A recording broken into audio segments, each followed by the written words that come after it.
10h, 11h30 sur Europe 1. Culture Média. Thomas Hill. Et on démarre cette émission avec le journal des médias de Julien Pichenet et les audiences. D'abord, il n'y avait pas vraiment grand-chose de neuf à la télé hier soir. C'était la soirée des rediffs, clairement, et c'est la rediffusion de Meurtre à Marie-Galante sur France 3 qui a été plus forte que Section de recherche sur TF1. Une rediff là aussi, 2,5 millions contre 1 980 000. M6 complète, c'était assez serré. M6, mais avec des petits scores. M6 complète le podium avec le meilleur pâtissier qui est en baisse par rapport à jeudi dernier. Puis un mot aussi concernant les audiences de la nouvelle chaîne Novo 19. Ah, ça vous intéresse, talk show, on a du nouveau et désormais découpé en deux parties sur cette nouvelle chaîne. Un découpage qui permet de mettre en avant une partie précise de l'émission. Le nombre de téléspectateurs est le plus haut, mais ça change rien au niveau des chiffres. Mercredi, 6 000 personnes ont suivi la première partie, 9 000 personnes la seconde.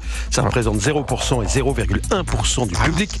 On a du nouveau et l'une des émissions les moins regardées du PAF, mais ça crée pas d'effet de curiosité pour l'instant. Effectivement, c'est curieux qu'il n'y ait pas un effet de curiosité inverse. Effectivement, les gens qui pourraient se dire tiens, qu'est-ce que c'est que ce truc? J'ai envie de regarder parce que je vais voir à quoi ça ressemble. Ça veut dire qu'on a supprimé C8 pour ça. Ouais. Voilà, exactement. C'est ça. Merci. Europe 1, le journal des médias. Et alors hier, nous étions invités à France Télévisions pour la conférence de presse du Téléthon. On est le combien aujourd'hui? Le 7 novembre, on est à un mois, un petit peu moins d'un mois du coup d'envoi de cette 39e édition du Téléthon. Ce sera le week-end du 5 et 6 décembre. Comme chaque année, France Télévisions va consacrer 30 heures de son antenne pour appeler aux dons et aider à financer la recherche autour de maladies génétiques rares. Dans les locaux de France Télévisions, notre reporter Mathilde Vaux a croisé la marraine du Téléthon, la chanteuse Santa. Comme son prédécesseur Mika, le parrain de l'an dernier, Santa a prévu de mobiliser le plus de monde possible pendant ce marathon télévisuel.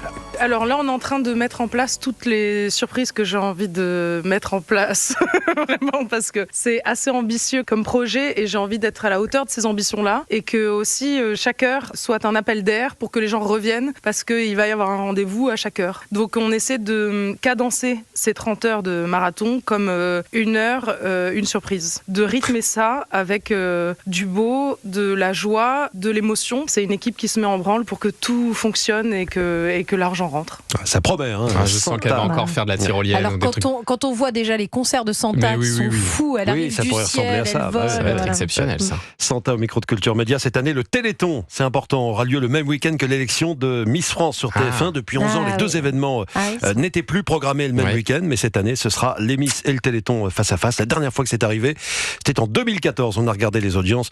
Miss France avait fait un score de 8,5 millions et le Téléthon d'1 800 000, forcément. Mais ça dure 30 heures en même temps. Donc, Et puis alors, on a appris que tout le sport, c'est terminé. Oui, information révélée par notre camarade Sacha Nokovic dans le journal L'équipe. Tout le sport, lancé en 1993 et diffusé du lundi au samedi sur France 3, ne disparaît pas en fait. Ça va changer de nom, ça devrait s'appeler désormais Stade 2.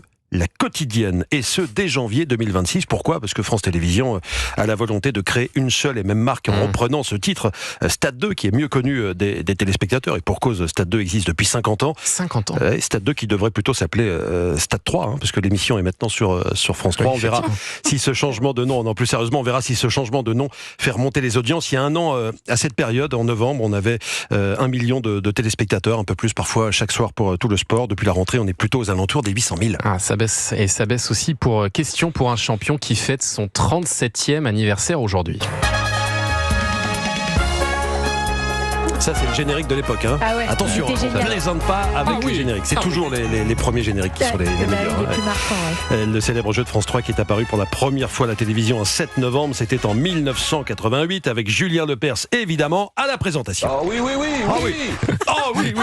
Bon là, c'est plutôt non, parce qu'on va profiter de cet anniversaire pour jeter un œil aux audiences du jeu. Après 36 ans et demi de quotidienne, Question pour un champion n'est plus diffusée que les samedis et dimanches depuis la rentrée. Est-ce que les audiences ont été impactées depuis la rentrée? Les audiences moyennes de Question pour un champion ont légèrement baissé. On est à 1 100 000 téléspectateurs en moyenne.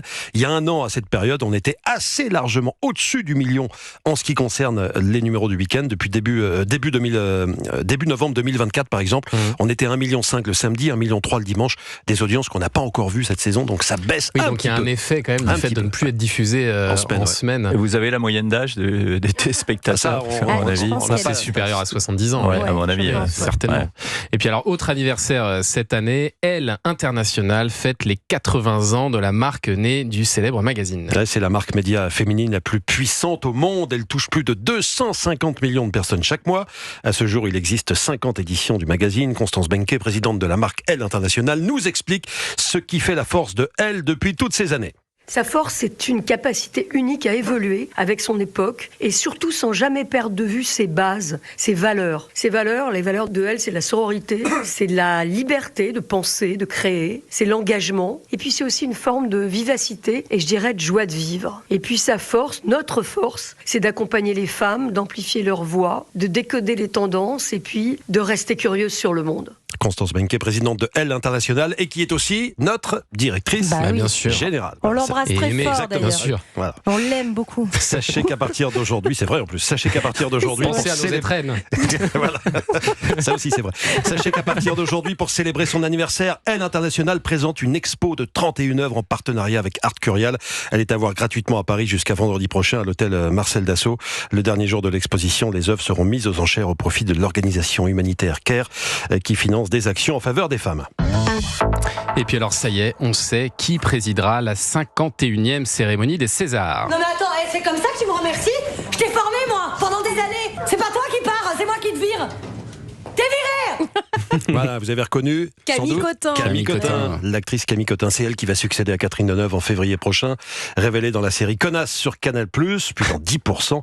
Camille Cotin a aussi décroché plusieurs rôles, bien sûr, dans des grosses productions internationales, notamment dans le film House of Gucci. Elle sera l'année prochaine à l'affiche de la version 2026 des Misérables, réalisée par Fred Cavaillé. Elle jouera Madame Thénardier. Oh là là. Elle sera Madame Thénardier l'année prochaine également, en plus de présider la cérémonie des Césars. J'ai compté, ce sera la 35e adaptation au cinéma du chef-d'œuvre de Victor Hugo. Voilà, ça c'est la petite stat que je voulais vous donner. Et puis c'est elle qui représente la marque de café avec Brad Pitt et George Clooney quand même. Ouais, c'est vrai. C'est le troisième visage de cette Certainement marque de son plus beau café. rôle. Donc Bien sûr. c'est son plus beau Bien rôle, sûr. évidemment. Et on précise, pour en revenir au César, que la présentation de la cérémonie, ça on le sait déjà depuis quelques jours, sera assurée par le comédien Benjamin Laverne.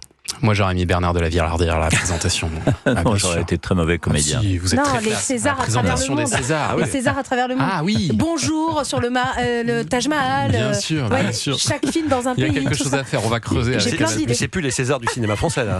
C'est autre chose. Mais ouais, mais bon. Merci beaucoup Julia pour ce journal des médias.